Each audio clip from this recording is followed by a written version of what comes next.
तो स्टार्ट करते हैं क्लास 10 चैप्टर नंबर 8 मैथ्स। ठीक है, तो इससे पहले क्लास 10 चैप्टर 8 क्लास 10 का हर एक सब्जेक्ट, हर एक टॉपिक के ऊपर आपको यूट्यूब पे वीडियोस अवेलेबल मिल जाएंगे। पर हम कर रहे हैं 2026-27 और आपको पता होगा कि सेवा हो या सीबीएसई बुक चेंज किया गया है।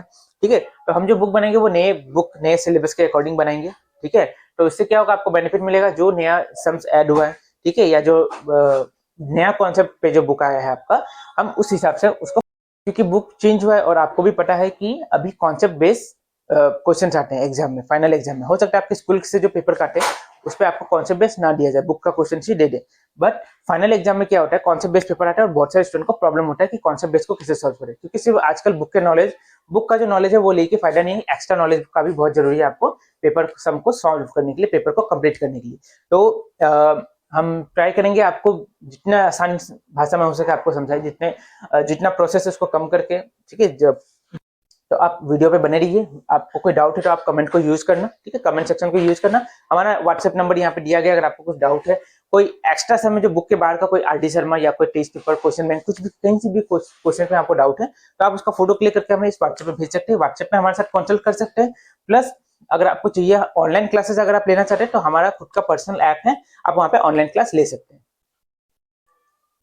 तो स्टार्ट करते हैं क्लास 10 मैथ्स 8.1 का क्वेश्चन नंबर 8 को। ठीक है, तो वीडियो स्टार्ट करने से पहले आपको एक ट्रिक बता रहा हूँ कि कभी भी अगर आपको मैथ्स का कोई सम को सॉल्व करना है तो हमेशा सबसे पहले आप गिवन लिखना, उसके बाद से आपको क्या निकालना है, प्रूफ करना है या कोई क्वेश्चन का सॉल्यूशन निकालना है वो लिखना, उसके बाद से आप अपना आंसर को स्टार्ट करना है। इससे क्या बेनिफिट मिलेगा आपको, इससे ये बेनिफिट मिलेगा कि अगर इनकेस आपका आंसर भूल निकला, ठीक है, इनकरेक्ट हुआ आपका आंसर, लास्ट में जाके आंसर नहीं मिला या आधा करने के बाद अब आपको समझ नहीं आ रहा कि इसके आगे हम कैसे प्रोसीड करें, ठीक है, तो एग्जामिनर जब देखेगा ना कि आपको इतना तो पता है कि क्वेश्चन में क्या दिया है, क्वेश्चन में दिया क्या है, एक्स का वैल्यू क्या है, वाई का वैल्यू क्या है, साइन थीटा कॉस थीटा किसका वैल्यू क्या है, अगर वो आपको पता है, आपको क्या निकालना है, अगर आपको वो भी पता है, आप बीच में आंसर भूल गए तो एग्जामिनर आपको स्टेप मार्क अच्छे से दे देगा।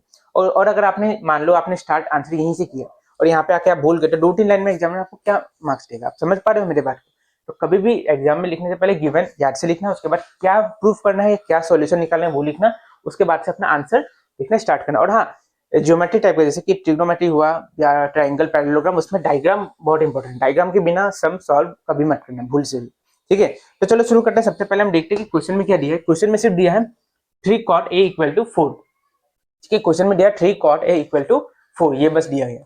अब हमें प्रूफ क्या करना है, हमें प्रूफ करना है 1 - tan square a, बुक पे दिया होगा 1 + tan square a = cos square a - sin square a। तो देखो यहाँ पे हर जगह a है, cot a, tan a, cos है, sin है, तो हमने क्या किया, a का वैल्यू को नीचे पकड़ लिया, मतलब आसानी होगा हमें सॉल्व करने के लिए। ठीक है, अच्छा, a का वैल्यू ऊपर पकड़ने से क्या प्रॉब्लम है उसका वो डिस्कस हमने किया है, पिछले वीडियोस में हमने डिस्कस किया है। तो अगर अभी तक आपने उसको नहीं देखा, अगर आपको डाउट हो रहा है इस पे कि इसको नीचे क्यों पकड़ा, ऊपर क्यों नहीं पकड़ा a का वैल्यू को, तो आप डिस्क्रिप्शन में जाओ, आपको प्लेलिस्ट का लिंक मिल जाएगा, आप वहां से जाकर चेक कर लो। पहले उस वीडियो को देख लो, उसके बाद इस वीडियो को अच्छे से समझना।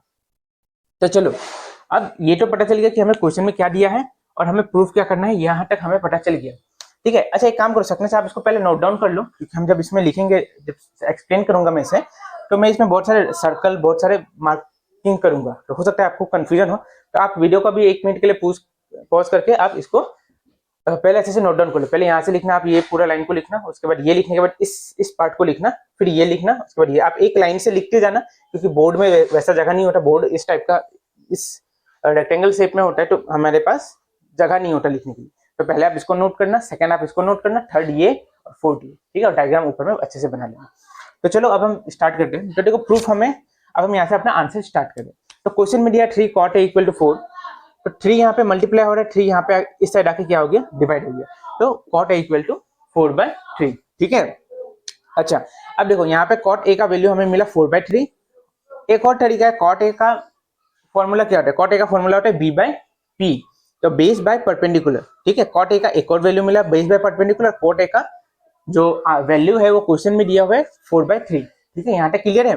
अब यहाँ भी cot है, यहाँ भी cot है, तो दोनों का वैल्यू सेम होगा, इसलिए हम लोग cot a = 4/3 भी लिख दिया। अब क्योंकि ऐसा नहीं बोला कि बेस का वैल्यू 4 है या परपेंडिकुलर का वैल्यू 3 है, ऐसा तो कुछ कहा नहीं गया, तो ऐसा जो भी सम हो उसमें क्या पकड़ना पड़ता है, हमें एक वेरिएबल पकड़ना पड़ता है, क्योंकि हमने डिस्कस किया इससे पहले 1, 2, 3, 4 जितने भी सम है हमने 8.1 किए हैं, उसमें हमने अच्छे से डिस्कस किया कि k क्यों पकड़ा जाता है, अगर आपने अभी तक नहीं देखा तो डिस्क्रिप्शन में जाओ, प्लेलिस्ट का लिंक मिलेगा, वहां पे जाकर पहले इसको चेक करो, ठीक है। उसके बाद ये वीडियो अच्छे से समझ में आएगा आपको।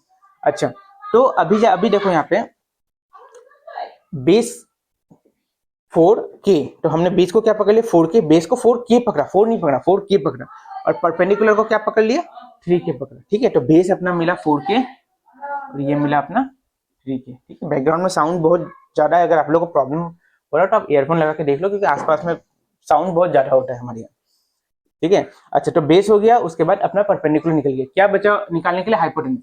तो ट्राइंगल का जो दो साइड पता है और थर्ड साइड का वैल्यू अगर नहीं पता तो वो कैसे पता चलता है, वो पता चलता है यूजिंग पाइथागोरस थ्योरम। तो पाइथागोरस थ्योरम हमने यहाँ लगाया। पाइथागोरस थ्योरम क्या बोलता है, hypotenuse square equal to perpendicular square plus base square. तो हाइपोटेनस का वैल्यू हमें पता नहीं है, तो हाइपोटेनस की जगह हमने कुछ नहीं लिखा। परपेंडिकुलर मतलब ये वाला वैल्यू, उसका वैल्यू कितना है 3k, तो परपेंडिकुलर का जगह आएगा यहाँ पे 3k, एक ही, अच्छा कोई बात नहीं, यहाँ पे हम बेस लिख देते हैं, यहाँ पे हम परपेंडिकुलर लिख देते हैं, एक ही बात है, कुछ उससे फर्क नहीं पड़ने वाला। तो बेस का जगह आ गया 4k, बेस अपना 4k है, बेस का जगह आ गया 4k स्क्वायर, और परपेंडिकुलर का जगह आ गया 3k स्क्वायर। अब 4 का स्क्वायर हो गया 16, k का स्क्वायर हो गया k स्क्वायर, ये तो बेसिक सा सम है जो कि 2 3 में मिला जाता है। 3 का स्क्वायर हो गया 9 और k का स्क्वायर हो गया k स्क्वायर, ठीक है। अब यहाँ भी k स्क्वायर, यहाँ भी k स्क्वायर, तो दोनों प्लस होंगे। 16 प्लस 9 कितना हो गया 25 k स्क्वायर। अब h स्क्वायर का वैल्यू मिला 25 k स्क्वायर, तो h का वैल्यू कितना मिलेगा, यहाँ स्क्वायर है, स्क्वायर अगर इक्वल के उस साइड गया तो क्या बन जाएगा, रूट बन जाता है। अब रूट ओवर 25k स्क्वायर, 25 का रूट हो गया 5 और k स्क्वायर का रूट हो गया k, तो h का वैल्यू क्या मिल गया हमें 5k, h के ऊपर हम लिख देंगे 5k, ठीक है। यहाँ तक तो क्लियर होगा मेरे हिसाब से आप लोग का। अब देखो यहाँ पे क्या हुआ, अब यहाँ पे हमें क्या निकालना है, tan थीटा, cos थीटा और sin थीटा, तो हमने इसको अलग अलग से निकाल लिया पहले। तो tan थीटा का फॉर्मूला क्या होता है, perpendicular by base. tan theta लिखा हमने परपेंडिकुलर बाय बेस, परपेंडिकुलर है 3k, बेस है 4k, तो 3k बाय 4k, k और k कैंसिल हो गए, तो क्या बचा 3/4, ठीक है। उसी तरह cos थीटा का वैल्यू होता है b/h, मतलब बेस बाय हाइपोटेनस, बेस है 4, हाइपोटेनस है 5, तो हमने लिखा 4k बाय 5k, वापस k कैंसिल मिला हमें 4/5। sin थीटा का वैल्यू होता है p/h, मतलब ये परपेंडिकुलर बाय हाइपोटेनस, तो 3k बाय 5k, k वापस कैंसिल मिला हमें 3/5। यहाँ तक क्लियर हो गया। अगर ये वैल्यू कहाँ से मिला, अगर आपको ये डाउट है तो वापस हमने सबसे पहला वीडियो, इस चैप्टर को स्टार्ट करने से पहले सबसे पहला वीडियो बनाया था कि किस ट्रिग्नोमेट्री वैल्यू, मतलब किस trigonometry sin theta cos theta का क्या फॉर्मूला होता है, क्या वैल्यू होता है, वो हमने निकाल के अच्छे से एक्सप्लेन किया है। अब जाओ डिस्क्रिप्शन में आपको प्लेलिस्ट मिलेगा, पहले वहां जाके चेक करो, ठीक है। क्योंकि अगर बेसिक क्लियर नहीं हुआ तो ये सब समझने में बहुत प्रॉब्लम होगा।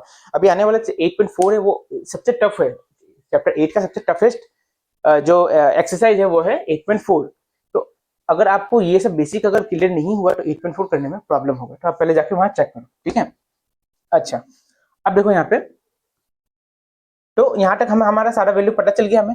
अब जो हमें प्रूफ करना है उसमें दो पार्ट है, एक है लेफ्ट हैंड साइड और एक है राइट हैंड साइड। तो पहले हम लेफ्ट हैंड साइड को चेक करेंगे, इस पार्ट को चेक करेंगे। क्या लिखा है, 1 माइनस टेन स्क्वायर है, 1 प्लस टेन स्क्वायर है, हमने लिखा 1 माइनस टेन स्क्वायर है, 1 प्लस टेन स्क्वायर है, ठीक है। अब 10 का वैल्यू कितना मिला हमें 3/4, तो 10 का जगह हमने क्या लिखा 3/4, स्क्वायर था इसलिए स्क्वायर आ गया। वापस यहाँ पे 10 का जगह हमने क्या लिखा 3/4, स्क्वायर था स्क्वायर आ गया, ठीक है। यहाँ तक तो सबका क्लियर है। बस 10 का जगह हमने क्या किया, 10 का वैल्यू को बिठा दिया, 10 स्क्वायर का जगह 3/4 और स्क्वायर था तो स्क्वायर लग गया। अब 3 का स्क्वायर हो गया 9, 4 का स्क्वायर हो गया 16, उसी तरह 3 का वैल्यू हो गया 9, 4 का वैल्यू हो गया 16। यहाँ तक तो सबका मेरे हिसाब से क्लियर हो चुका होगा। अब हमने यहाँ पे इसका क्या निकाला, एलसीएम निकाला। जैसे कि यहाँ पे देखो 1 माइनस 9/16 है, तो इसका एलसीएम कितना होगा, दोनों यहाँ पे 1 है तो आ गया एलसीएम। निकालने के बाद हमें 16 मिला। अब यहाँ पे 1 है तो 16 इंटू 1 माइनस, यहाँ 16 है, 16 के टेबल में 1 इंटू 9, ये तो समझ में आया होगा, ये तो एकदम बेसिक है। एलसीएम निकाला गया है यहाँ पे, तो क्या मिला हमें 16 माइनस 9/16, वही हमने लिखा। थोड़ा डायरेक्ट कर दिया, हो सकता है बहुत यूजर्स को समझ ना आए, तो इसलिए मैंने यहाँ पे करके दिखा दिया। हमने कुछ नहीं किया, हमने बस इसका एलसीएम निकाला। अगर आपको ये एलसीएम वाला पार्ट समझ नहीं आया तो आप कमेंट करो, एलसीएम के ऊपर मैं अच्छे से एक डिटेल वीडियो बनाऊंगा कि किसी भी नंबर का आप कैसे बहुत आसानी से एलसीएम निकाल सकोगे, ठीक है। तो देखो यहाँ पे 9 माइनस 16/16 इसका एलसीएम मिला, और इस वाले पार्ट का क्या मिला 25, क्योंकि यहाँ प्लस है तो 16 प्लस 9 हो जाएगा, ठीक है। 16 प्लस 9/16। अब 16 माइनस 9 करके मिला 7, 16 प्लस 9 करके मिला हमें 25। अब देखो यहाँ पे 16 और 16 कैंसिल हो जाएंगे, क्या क्या मिलेगा हमें 7/25 वैल्यू मिलेगा। मतलब लेफ्ट हैंड साइड का जो फाइनल रिजल्ट हमें मिला वो क्या मिला 7/25। उसी तरह अब हम राइट हैंड साइड को सॉल्व करेंगे। राइट हैंड साइड क्या है, कॉस स्क्वायर थीटा और माइनस साइन स्क्वायर थीटा। तो राइट हैंड साइड में हमने लिखा cos square theta minus sine square theta. Cos का वैल्यू कितना मिला था 4/5, तो कॉस की जगह हमने लिखा 4/5, स्क्वायर है तो स्क्वायर लगा दिया। साइन की जगह 3/5 था, साइन की जगह लिखा 3/5, स्क्वायर था स्क्वायर लगा दिया। अब 4 का स्क्वायर हुआ 16, 5 का स्क्वायर हुआ 25, 3 का स्क्वायर हुआ 9, 5 का स्क्वायर हुआ 25।